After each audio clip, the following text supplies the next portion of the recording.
Hello. कैसे हो आप सभी? उम्मीद करता हूँ आप सभी अच्छे होंगे, स्वस्थ होंगे और अपनी पढ़ाई अच्छे से कर रहे होंगे। आप सभी नंबर सिस्टम के फर्स्ट चैप्टर से शुरुआत कर रहे थे हम, जहाँ हमने 2 क्लासें कवर कर ली, जिसमें हमने देखे कि किस तरीके से थ्योरी से क्वेश्चन संबंधित आते हैं, किस तरीके से हमें थ्योरी पढ़नी चाहिए, वो सब कुछ चीज़ें हमने देखी और लगातार क्लासें चल रही है।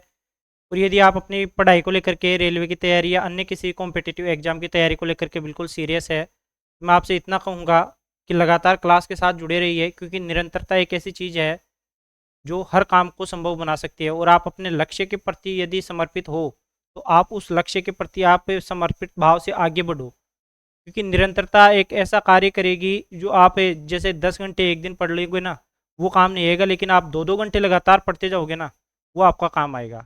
तो हमें नंबर सिस्टम है, इसका पार्ट 3 पढ़ रहे हैं। इसमें हमने पिछली क्लास में क्या क्या देखा था, वो सब कुछ हम देख लेंगे। फिलहाल हम देख रहे हैं perfect square number. Perfect square number क्या होती है, पूर्ण वर्ग संख्या क्या होती है, इसकी थ्योरी मैंने आपको यहाँ लिख के दी है कुछ। देखते हैं परफेक्ट स्क्वायर नंबर, पूर्ण वर्ग संख्या क्या होती है। जैसे यदि किसी संख्या के अंत में 2, 3, 7, 8 है, तो वह पूर्ण वर्ग संख्या नहीं होगी। जैसे मैं मान लेता हूँ एग्जाम्पल के तौर पे 22, क्या पूर्ण वर्ग संख्या है? नहीं है। 3 भी नहीं आएगा, 2, 3, 7, 8 ये नहीं आएगा। क्यों नहीं आएगा? क्योंकि देखिए, जब आप इस तरीके से कन्फ्यूजन में रहो कि सर ये आ सकता है नहीं आ सकता, तो आपको पता होना चाहिए 1 से लेके 10 तक के स्क्वायर। 1 से 10 तक के स्क्वायर देखोगे आप, तो यहाँ मैंने आपके लिए स्क्वायर लिखा है। यदि आप यहाँ से स्क्वायर में देखोगे, तो देखिए जब 1 का स्क्वायर करते हैं तो यूनिट डिजिट अपने पास आता है 1, 2 में 4, 3 9, 4 16, 16 का यानी 6, 5 का 5, 6 में 6, 7 का 9, 4 1 0। यानी कि आपने एक चीज़ देखी है, क्या क्या आ रहा है, देखो 1 आ रहा है हमारे पास, 4 आ रहा है, 9 आ रहा है, 6, 5 वापस से 6, 9, 4 1 0। यानी क्या क्या आ सकता है, देखो हमारे पास 1 आ सकता है, 4 आ सकता है, 9 आ सकता है, 6 आ सकता है, 5 आ सकता है और 0 आ सकता है। इनके अलावा कौन से नंबर बच गए? 1 आ गया तो 2 नहीं आ सकता, 3 नहीं आ सकता, 5 आ गया, 6 आ गया, 7 नहीं आ सकता, 8 नहीं आ सकता, 9 आ गया, 0 आ गया। बोलो ये संख्याएं नहीं आ सकती ना? क्योंकि मैंने यहाँ तक आपको 60 तक के स्क्वायर प्रोवाइड करवाए हैं, जिसमें आप ये बताओ कि यूनिट डिजिट में आपको किसी भी संख्या में 2, 3, 7, 8 दिख रहा है क्या? किसी भी संख्या का वर्ग करने पर यूनिट डिजिट यदि आपको 2, 3, 7, 8 दिखे, तो ये कन्फर्म है कि वह संख्या पूर्ण वर्ग संख्या नहीं है। ठीक है।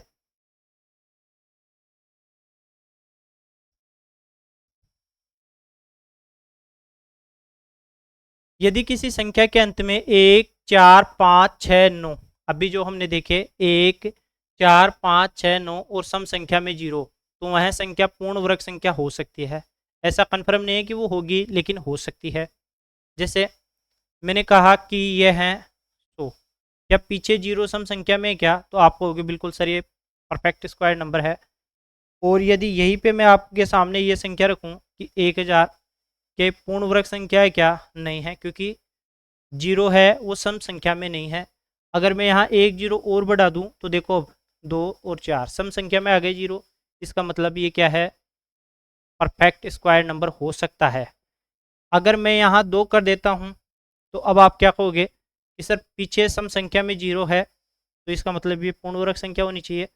यहाँ मैंने लिखा है हो, तो वह पूर्ण वर्ग संख्या हो सकती है। तो यही नहीं देखना कि पीछे 0 दे रखे हैं और आप देख लो कि सर पूर्ण वर्ग संख्या है, नहीं। आपको आगे वाली डिजिट भी देखनी है कि पूर्ण वर्ग संख्या है या नहीं है। ठीक है।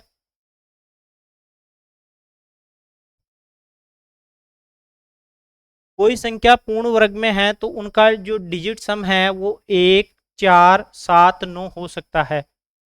डिजिट सम का मतलब है कि सभी संख्याओं का जो टोटल है, जैसे मैंने ले लिया 2, 3, 7 और 9। अगर मैं इनका डिजिट सम निकालता हूँ, तो कैसे निकालते हैं? हमें संख्याओं को जोड़ करके 9 बनाना होता है। जो जब 9 आ जाती है तो उस संख्या को हम नहीं लेते हैं। जैसे ये पहले से 9 है, इसको नहीं लेंगे, 7 और 2 नहीं लेंगे, तो इसका कितना आ गया हमारे पास है 3। डिजिट सम कितना आ गया हमारे पास है 3 आ गया। और यही कह रहा है किसी संख्या के पूर्ण पूर्ण वर्ग में होगी तो उनका जो डिजिट सम है वो 1 4 7 9 हो सकता है। ठीक है, जैसे कोई भी संख्या और ले लो आप, 3 2 1, इनका यदि आप डिजिट सम निकालते हो तो कैसे निकालोगे? 3 और 2 5 और 1 6। आ रहा है समझ में? आ रहा है समझ में? आगे हम देखते हैं, किसी संख्या का वर्ग करने पर उसमें अंकों की संख्या 2n या 2n-1 होगी। यहां से आपको डायरेक्ट क्वेश्चन देखने को मिलेगा, लैंग्वेज बेस्ड क्वेश्चन आजकल पूछते हैं, यहां से सीधा क्वेश्चन देखने को मिलेगा। फॉर्मूला ऐसे कैसे पूछेगा आपसे कि किसी संख्या का वर्ग कर रहे हो तो उनमें जो अंक आएंगे तो या तो 2n या 2n-1 की फॉर्म में होंगे।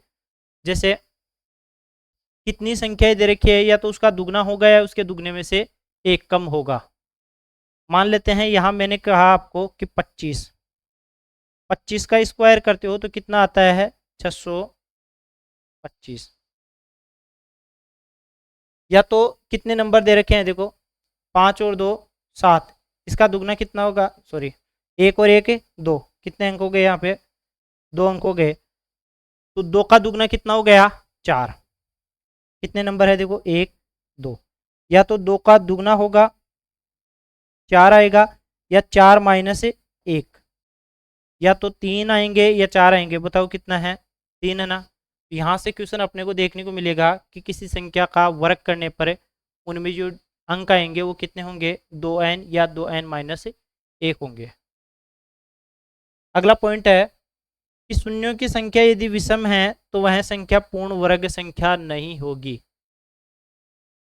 परफेक्ट स्क्वायर नहीं होगा यदि ओड नंबर के रूप में आ रहा है सम, यानी विषम संख्या के रूप में आ रहा है। जैसे अभी हमने एक एग्जाम्पल लिया, ये लो, बताइए कि ये पूर्ण वर्ग संख्या है।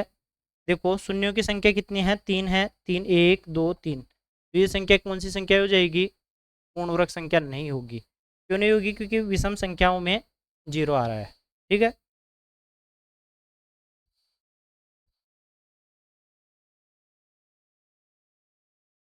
अगला हम देखते हैं, मैंने यहाँ आपके लिए 60 तक के स्क्वायर लिखे हैं, इनको आपको सबको याद होना चाहिए ये, क्योंकि कैलकुलेशन आपके लिए आसान बनाई गई है। इनको कैसे याद करोगे, बार बार एक दो बार आप लिखोगे याद हो जाएगा। लगभग लगभग 30-40 तक तो सबको याद रहते हैं, 41 से लेके 60 तक के अभी मैं एक ट्रिक बता दूंगा, उसके द्वारा आप डायरेक्ट लिख सकते हो।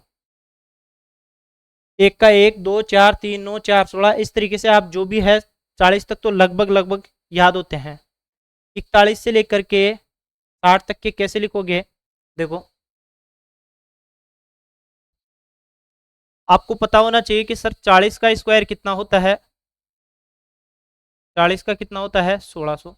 हमें चाहिए सर 41 से, तो 41 का स्क्वायर कितना होता है 1681। अब देखो कैसे ने, यहाँ आप पहले संख्या लिख लो 41 42 43 44 45 46 50 तक की संख्या लिख लो। लिख लिया आपने? अब करना क्या है, इस तरीके से देखो एक बार, यहाँ आपने क्या लिखा है 1681, 16 के बाद में कितनी आती है 17 18 19 20 21 22 23 24 25। अब ये पीछे वाला नहीं पता आपको तो देखो मैं बता दूं, 50 से कितना कम है ये 9 कम है, तो 9 का स्क्वायर 81। ये कितना कम है 8, तो 8 का 64, यहाँ पे 49, यहाँ पे 36, ये 25, यहाँ पे 4 कम है तो 4 का 16, यहाँ पे 3 कम है तो 9, और यहाँ पे 4 1 और ये 0। नहीं समझे दोबारा देख लो एक बार। करना क्या है, सबसे पहले आपको लिखना है 41 42 43, पूरी संख्या ही लिखनी है 50 तक है। दूसरा तरीका और बताता हूँ आपको,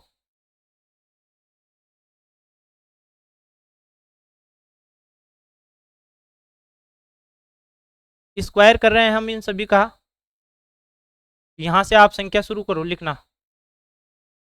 16, 17, 18, ये हो जाएगा 19, ये 20, 21, 22, 23, 24 और यहाँ पे 25 लिख लिया है यहाँ तक।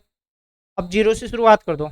देखो, एक का स्क्वायर एक, दो का 4, तीन का 9, चार का 16, पाँच का 25, छः का 36, 7 49, 8 64 और 9 81।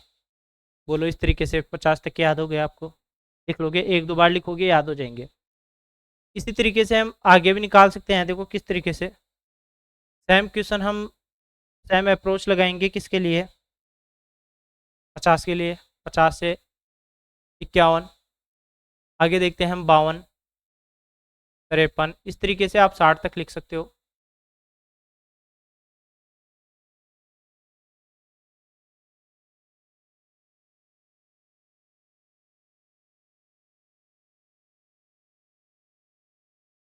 यहाँ तक की चीज़ें देखते जाओ आप। कैसे करोगे?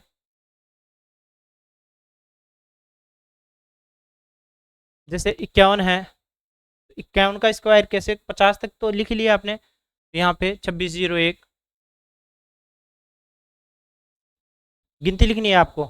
यहाँ से आपने लिखा 16, 17, 18, 19, 20, 21, 22, 23, 24, 25। आगे क्या लिखोगे? 26, 27, 28, 29, 30, 31, 32, 33, 34 और यहाँ पे लास्ट में 60 का आप सबको पता है कितना होता है? 3600। पहले हम क्या कर रहे थे? नीचे से शुरुआत कर रहे थे। जीरो, एक का स्क्वायर एक, दो, चार, तीन, 9, 4, 16 इस तरीके से कर रहे थे। अब हमें क्या करना है? ऊपर से लिखते हुए लाना है। यानी कि जीरो एक, एक का स्क्वायर एक, दो का 4, तीन का 9, चार का 16, पाँच का 25, छः का 36, 7 का 49, 8 का 64 और 9 का 81। इस तरीके से आप पूरे 60 तक के स्क्वायर याद कर लोगे। बोलो यहाँ तक सबको क्लियर है?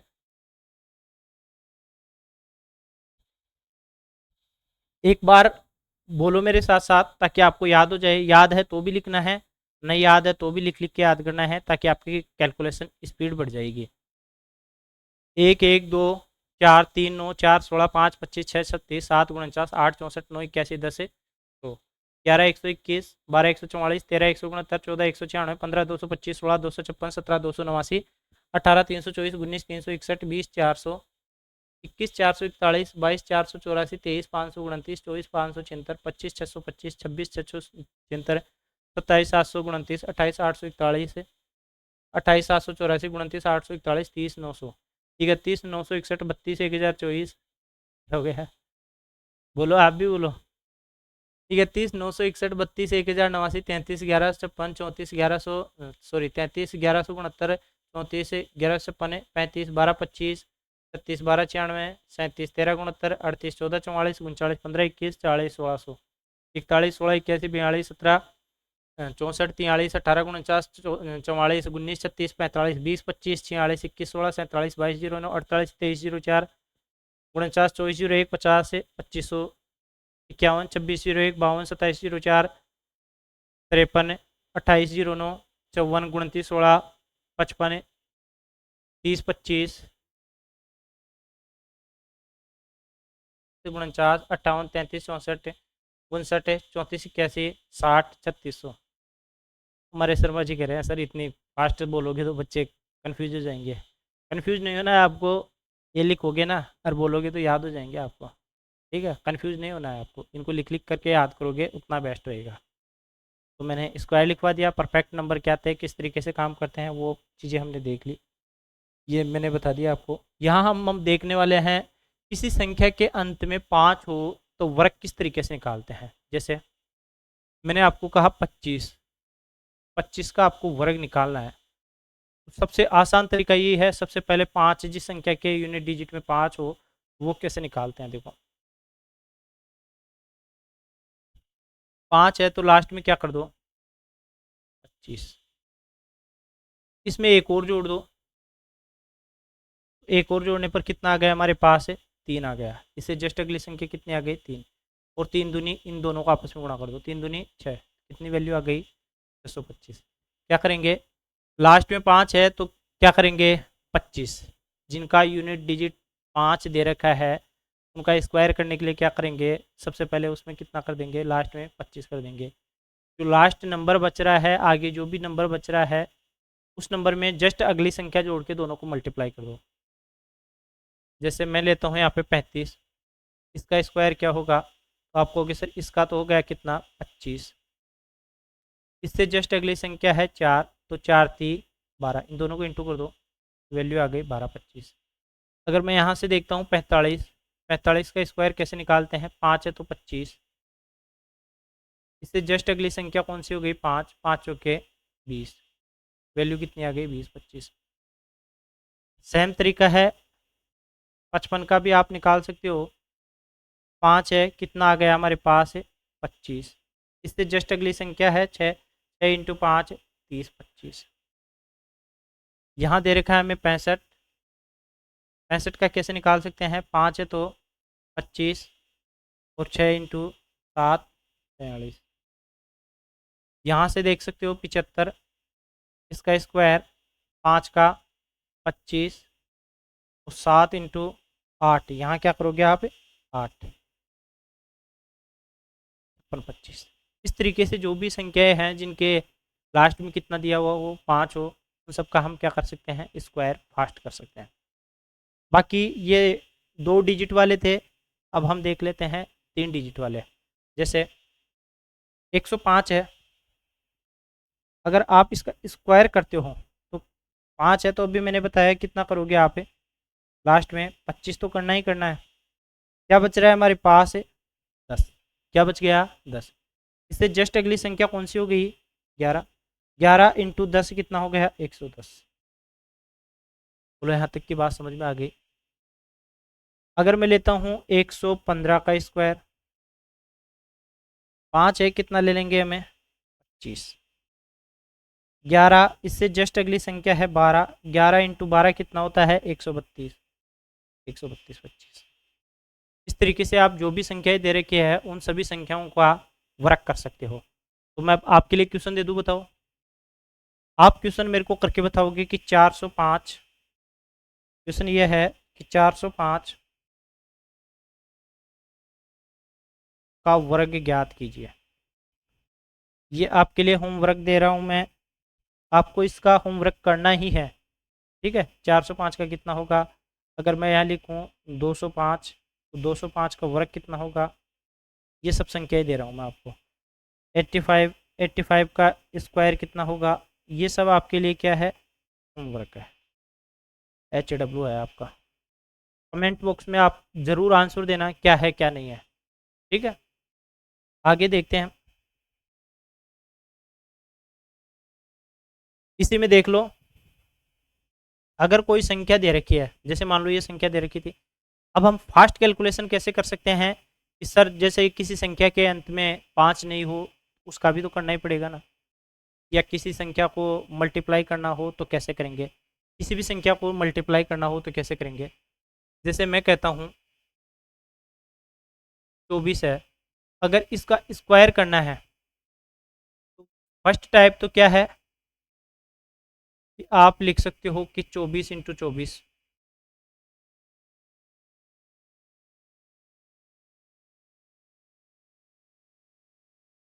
सेकेंड टाइप क्या है, आप इसको लिख सकते हो 20 प्लस 4, 20 प्लस 4 का होल स्क्वायर, यानी ए प्लस बी के होल स्क्वायर के द्वारा भी खोल सकते हो इसको। ए प्लस बी के होल स्क्वायर के द्वारा खोलोगे तो क्या होगा ए स्क्वायर यानी 20 का square plus B square plus है 2ab, 2a और b, यहाँ से हो गया कितना 400, ये हो गया 16, ये हो गया 4 दूनी 8 दूनी 16 यानी 160, 400 500 60 70 और 6 576। बोलो दो तरीके हो गए। तीसरा तरीका क्या है, आप इसको ऐसे भी लिख सकते हो 24 इंटू 24, इस तरीके से। अब क्या करना है आपको, सबसे पहला काम, कोई भी संख्या हो, सबसे पहले तो इन दोनों को आपस में मल्टीप्लाई करो, फिर इन दोनों को आपस में मल्टीप्लाई करना है, इसको इससे इंटू करना है और इसको इससे इंटू करना है। देखो कैसे करेंगे, 4 इंटू 4 16 पब्लिक, 4 दूनी 8, 4 दूनी 8, 8 और 8 16। ठीक है, जोड़ते जाओ लिखते जाओ, फिर लास्ट में इन दोनों को मल्टीप्लाई करना है, 2 दूनी 4। अब यहाँ से हमने क्या ले लिया, 6, इसको इसमें जोड़ देते हैं, 6 और 1 7, अगली वाली संख्या में जोड़ दो, 4 और 1 5। इस तरीके से हम तीसरा तरीका ये भी लगा सकते हैं। कोई सी भी जो संख्याएं दे रखी है उनको यदि आपको मल्टीप्लाई करना है तो इस तरीके से आप कर सकते हैं। कर सकते हो क्या, यहाँ ज़रूरी नहीं है कि 24 और 24 ही हो, आप कुछ भी ले सकते हो, 24 और 25 भी ले सकते हो, 23 और 24 भी ले सकते हो। यानी कि ये जो वो तरीका है जिससे कि हमें फास्ट कैलकुलेशन करते हैं। जैसे मैं आपको बताऊं, 19 इंटू 19 करो, तो सबसे पहले 9 इंटू 9 81, फिर 9 एकम 9, 9 एकम 9 18, 9 9 18 हो गया ना, देखो 9 एकम 9 और 9 एकम 9, 9 प्लस 9 18, लास्ट में इन दोनों का मल्टीप्लाई कर दो, 1 और 1 1, यहाँ से उतारो आप 1, 8 और 8 16, 16 की 6, हासिल कितना रह गया हमारे पास, 1, 1 2 3, वैल्यू कितनी आ गई हमारे पास, 361। ये अभी आप यहाँ कर रहे हो इस वजह से टाइम लग रहा है, वरना यदि आप खुद करोगे, एक दो बार प्रैक्टिस कर लोगे, फिर आपको टाइम नहीं लगेगा, फास्ट कैलकुलेशन कर सकते हो फिर आप। ठीक है, तो कोई भी नंबर हो तो इस तरीके से आप इनको मल्टीप्लाई करके निकाल सकते हो। आगे देखते हैं हम, शांत संख्या कौन सी होती है, अशांत संख्याएं कौन सी होती है, शांत संख्या, अशांत संख्या और बार वाले क्वेश्चन, ये भी हम चर्चा करते हैं। शांत संख्या कौन सी होती है, शांत संख्या वो होती है जिसके हर के अंदर कितना दिया हुआ हो, टाइम हो गया।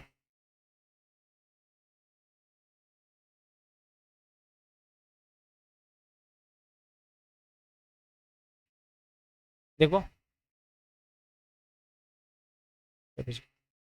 देखो, शांत संख्या क्या होती है, वह संख्या जिसका हर 2 की पावर m या 5 की पावर n या 2 की पावर m इंटू 5 की पावर n के रूप में हो। नहीं समझे, कुल मिला के यह है कि जिस संख्या के हर में 2 और 5 का गुणज या उनके घात के पावर में जो भी संख्याएं दे रखी है, यानी जो भी हर होगा उसका बेस 2 और 5 से मिलके बना होगा, या केवल 2 होगा या केवल 5 होगा। अगर किसी संख्या के बेस यानी आधार यानी हर में 2 और 5 के अलावा कोई संख्या आ जाती है तो वह संख्या शांत संख्या नहीं होगी। संख्या शांत होगी इसके लिए क्या करेंगे, कोई संख्या शांत होगी इसके लिए हम क्या कहेंगे कि किसी संख्या के अंत में यदि 2 और 5 किसी भिन्न जिसके हर में 2 की पावर m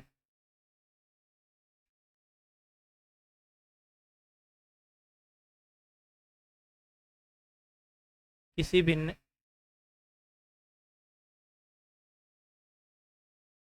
जिसके अंत में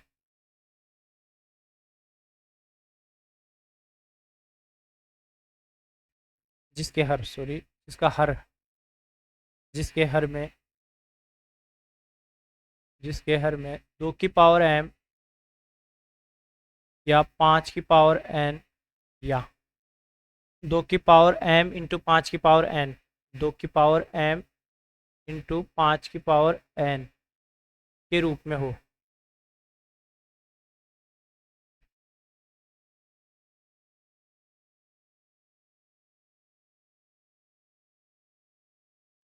वह संख्या शांत संख्या होगी। जैसे मैं एक संख्या लेता हूँ, एग्जाम्पल लेता हूँ मैं एक 17/10, बोलो क्या, बिल्कुल आसान संख्या ली है, बिल्कुल आसान सा एग्जाम्पल लिया है मैंने, 17/10।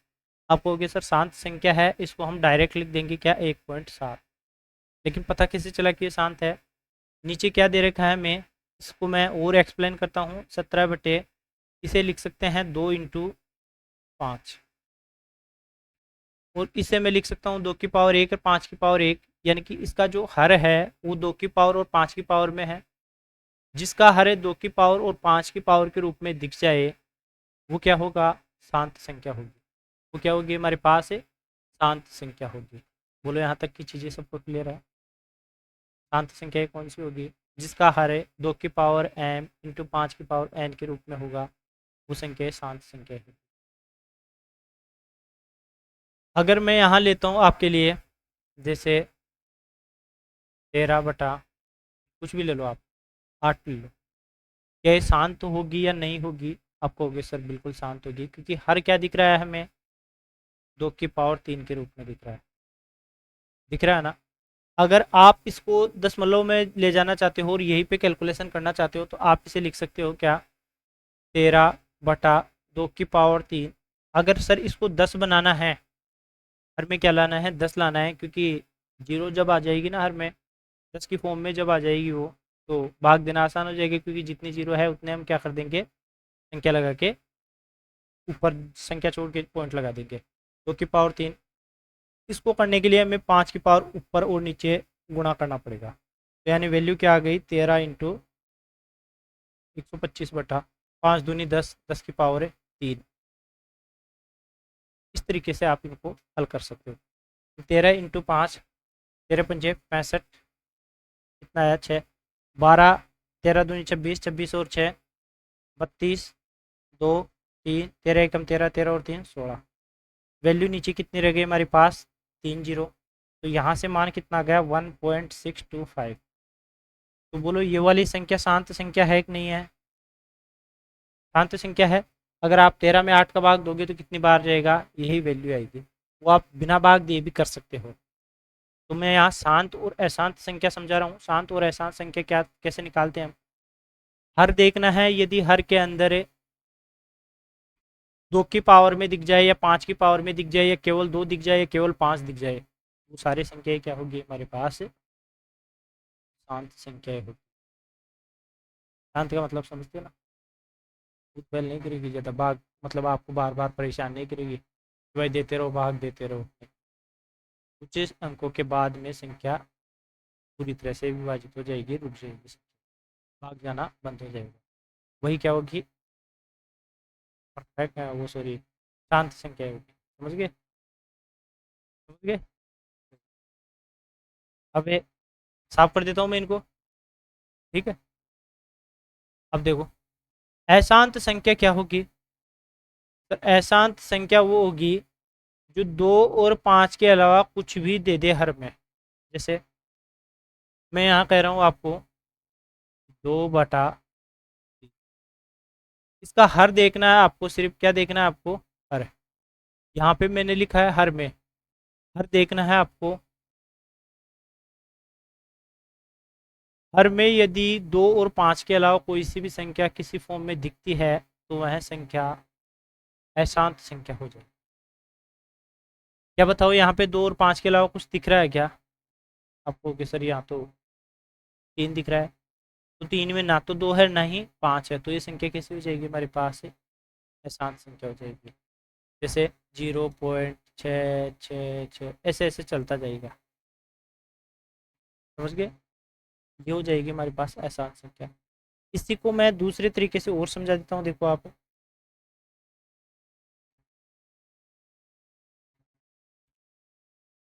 हर में इसकी वैल्यू क्या आएगी, 0.666 इस तरीके से। अब आगे देखो, यही मैं अशांत वाला ही समझा रहा हूँ।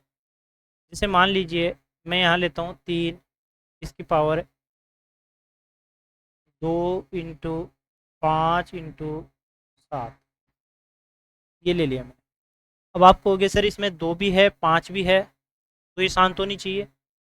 लेकिन शांत के लिए एक फिक्स एक मैंने कहा था कि 2 की पावर m, 5 की पावर n या 2 और 5 के अलावा कुछ नहीं दिखना चाहिए।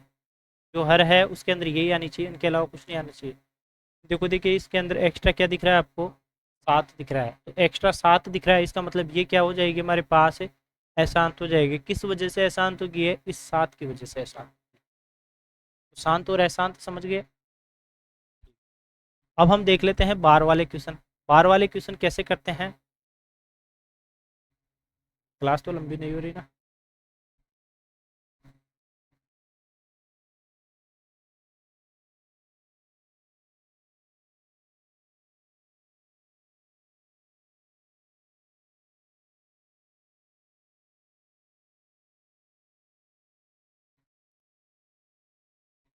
चलो ठीक है, तो फिर अब ये बार वाले जो क्वेश्चन है वो हम अगले क्लास में देख लेंगे।